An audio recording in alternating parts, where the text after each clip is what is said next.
ഒരു സ്ത്രീയുടെ ആരോഗ്യത്തിൻ്റെ അടിസ്ഥാനം എന്ന് പറയുന്നത് അവരുടെ കൃത്യമായ പീരിയഡ്സാണ്. ഏകദേശം ഒരു 40 വയസ്സിന് മുകളിലാവുമ്പോൾ ഇത് ഒരു വർഷത്തോളം നിൽക്കുകയും ഇത് മെനോപോസ് എന്നുള്ള ഒരു അവസ്ഥയിലെത്തുന്നു. ഇന്ന് നമ്മളിവിടെ പറയാൻ പോകുന്നത് ആർത്തവിരാമം അഥവാ മെനോപോസ്. എന്താണ് ഇതിൻ്റെ ലക്ഷണങ്ങൾ, എങ്ങനെ നമുക്കിത് ഈ ഒരു സ്റ്റേജ് മറികടക്കാം? Hi, I am doctor Ajina Shameer, director Crescent homeo clinic, Tirurkkad, Malappuram.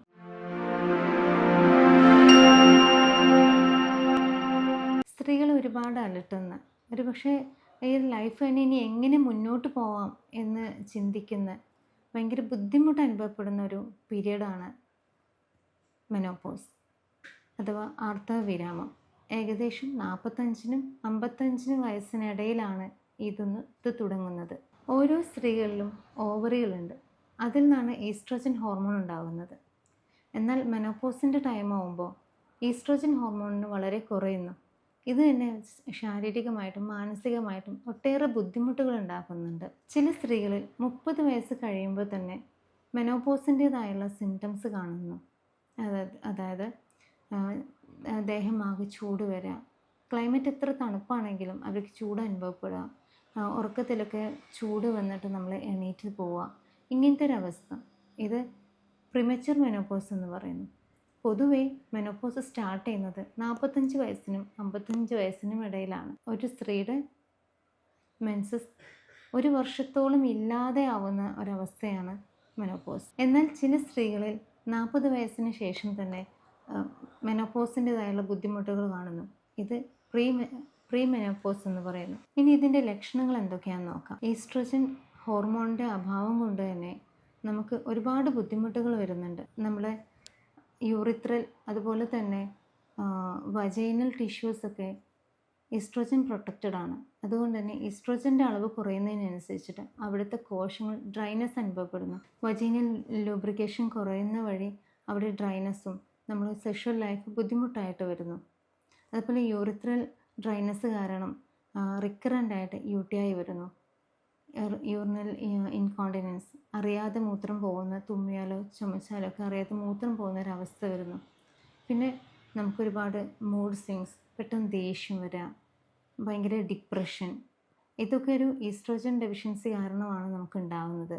ഏകദേശം 85% സ്ത്രീകളിലും കോമൺ ആയിട്ട് കാണുന്നതാണ് ഹോട്ട് ഫ്ലഷസ്, മേലാകെ ചൂട് വരാം, അത് നമുക്ക് സഹിക്കാൻ പറ്റാത്ത രീതിയിലാവുക, നന്നായിട്ട് വിയർത്ത് പോവുക. ഒട്ടുമിക്ക പേഷ്യൻസും അനുഭവപ്പെടുന്ന ഉറക്കത്തിലൊക്കെ ഇങ്ങനത്തെ ഒരു ബുദ്ധിമുട്ട് കാരണം എണീറ്റ് നിൽക്കുക.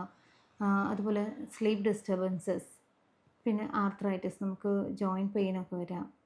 അത് നമ്മൾ ഈസ്ട്രോജൻ കുറയുമ്പോൾ ബോൺ മാസ് കുറയുന്നു, അതുവഴി നമുക്ക് ജോയിൻറ്റ് പെയിനുകൾ എല്ലാ ജോയിൻറ്റുകളിലും ബുദ്ധിമുട്ടായിട്ട് വരുന്നു. ഇതുപോലെ തന്നെ മെനോപോസ് ടൈമിൽ ഈസ്ട്രോജൻ കുറയുന്നത് കൊണ്ട് ബോൺ ഡെൻസിറ്റി കുറയുന്നു, ഓസ്റ്റിയോപൊറോസിസിന് കാരണമാകുന്നു, എല്ല് നുരുമ്പി പോകുന്ന അവസ്ഥ, ജോയിൻറ്റ് പെയിനുകളൊക്കെ കൂടുന്നു. മുന്നേ പറഞ്ഞല്ലോ ഈസ്ട്രോജൻ ഹാർട്ട് പ്രൊട്ടക്റ്റഡ് ആണെന്ന്. അതുകൊണ്ട് തന്നെ ഇതിൻ്റെ ഡെഫിഷ്യൻസി കാരണം നമുക്ക് കാർഡിയോവാസ്കുലർ ഡിസീസ് ഈ ഒരു ഏജിൽ, ഒരു 45-ന് ശേഷം സ്ത്രീകളിൽ കാർഡിയോവാസ്കുലർ ഡിസീസസ് കൂടുതലായിട്ട് കാണുന്നുണ്ട്. ഇനി നമുക്ക് ഇതെങ്ങനെ മാനേജ് ചെയ്യാം? ഇതിൻ്റെ മാനേജ്മെൻറ്റ് ആദ്യം തന്നെ നമ്മൾ എടുത്തു പറയേണ്ടത് ലൈഫ് സ്റ്റൈൽ മോഡിഫിക്കേഷനാണ്. പൊതുവെ മെനോപോസ് എന്ന് പറഞ്ഞാൽ ഇനി അങ്ങോട്ടില്ല, നമ്മളെ ലൈഫ് ഇനി എന്ത് ചെയ്യും, എന്താണ് ഇനി ഇതോടെല്ലാം അവസാനിച്ചു എന്നൊരു രീതിയിലാണ് പല സ്ത്രീകളും കാണുന്നത്. അതിനൊക്കെ മറികടന്നിട്ട് നമ്മൾ ഇതുവരെ നേരിട്ടത് പോലെ തന്നെ ഒരു ലൈഫ് പീരീഡാണെന്ന് മനസ്സിലാക്കി അതിനെ പവർഫുള്ളായിട്ട് നമുക്ക് എന്തൊക്കെ കാര്യം ചെയ്തിട്ടാണോ നമ്മളെ മൈൻഡ് ഹാപ്പി ആക്കി നിർത്താൻ പറ്റുന്നത് അത്തരം കാര്യങ്ങൾ കൂടുതൽ കോൺസെൻട്രേറ്റ് ചെയ്യാം. ചിലർക്ക് പാട്ട് കേൾക്കലാവാം, ചിലർക്ക് ഡാൻസിങ് ആവാം, ചിലർക്ക് യോഗ ചെയ്യലാവാം. ഇതുവഴി നമ്മുടെ മൈൻഡിൻ്റെ കോൺസെൻട്രേഷൻ ഒന്ന് മാറ്റാം.